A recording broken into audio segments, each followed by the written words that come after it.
to delay the publication of GCSE results this week. It comes after the exam board Ofqual has backtracked on its A-level grade review policy, and it leaves thousands of students across England in the dark about their final grade. Yeah, pressure is also growing on the Prime Minister to return from holiday and take charge of the fiasco. Well, joining us now is Curtis Parfitt-Ford, who launched a legal bid against Ofqual to get them to come up with a fairer system. Jeff Barton, who's General Secretary for the Association of School and College Leaders, who says it's absolute chaos for students and teachers.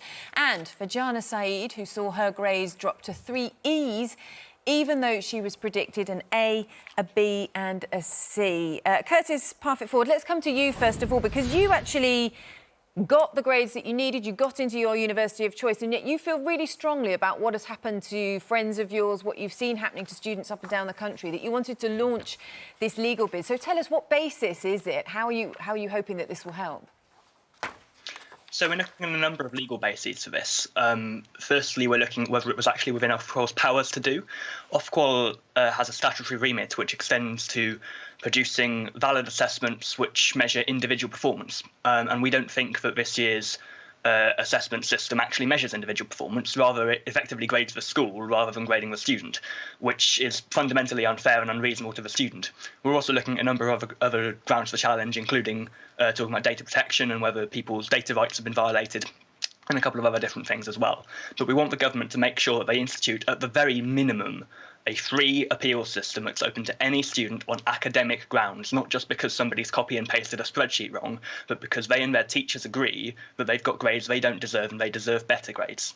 And from what you've heard from friends who've been affected by this, by the stories you've heard, you know, it's been a heartbreaking situation, hasn't it, for those students who aren't able to get places at the universities that they dreamed of going to? It has, and I mean, it's important to remember as well, you know, no matter what happens now, there will be a contingent of people who have already been permanently affected and whose lives will have been changed potentially forever as a consequence of this decision, because people have already lost university offers, people have already lost apprenticeships, people have already had to make different choices about which jobs they might be going into. And we've seen that reflected in the absolute level of support we've seen for this. I mean, 245,000 people, more than, have already signed our petition online to make this right. We've had an amazing amount of support on our crowdfunding for the legal action, and I'm very, very proud to be working with a fantastic team at Foxglove, who've been a non-profit who challenge these kind of data issues, who've been absolutely wonderful in helping me challenge this.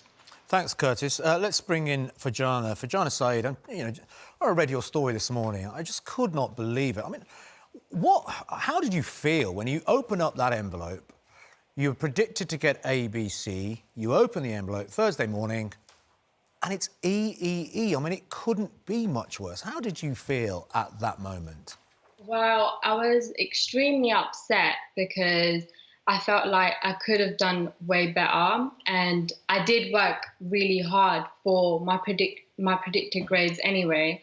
And when I did see E, I felt extremely upset, and I felt like my self-esteem was really affected by it because obviously it's not really a good grade, and they dropped me massively.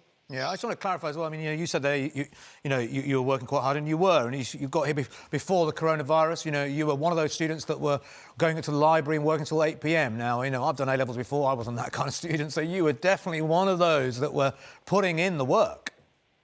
Yeah, I used to go to the library, even with my friends. Like, we would go to the library like every day. We would revise before lockdown, and yeah, it was draining, but I was still working hard. Like, even my friends, like, they didn't go to their first uni, like most of them, and they were really upset about it. Same with me as well. And I felt like it's not fair what the government did, and it's not right, because it's ruined a lot of futures, to think about it. And what are the schools saying to you now? Supposedly you've spoken to the teachers there. What advice are they giving you at this current moment?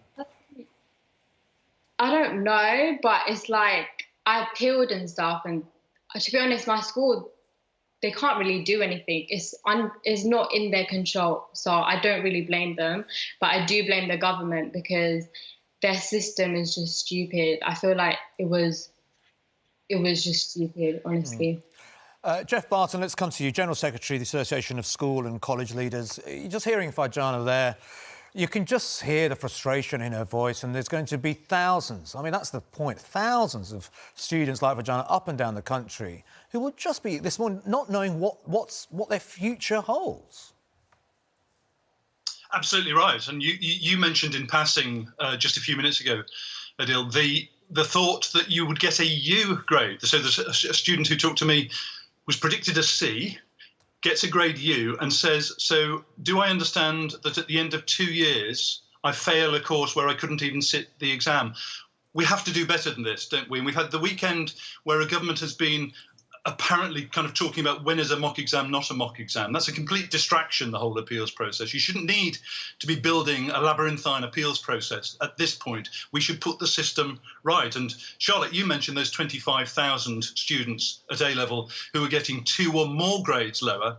Well, over the weekend, that should have been put immediately right, shouldn't it? And those kids getting U's shouldn't be allowed to get U's. We really have to do better. And as you're saying, we've got GCSEs on the horizon where this is going to be a much bigger issue unless we see some leadership today. The trouble is, Jeff, you know, there's not a straightforward answer. There isn't a perfect solution, is there? Because if the government then did say, OK, they'll U-turn and then announce they'll go back to those teacher-predicted grades, does that devalue the achievements of this year's? Does it then make it unfair for last year's students and next year's students? There's not going to be consistency, is there?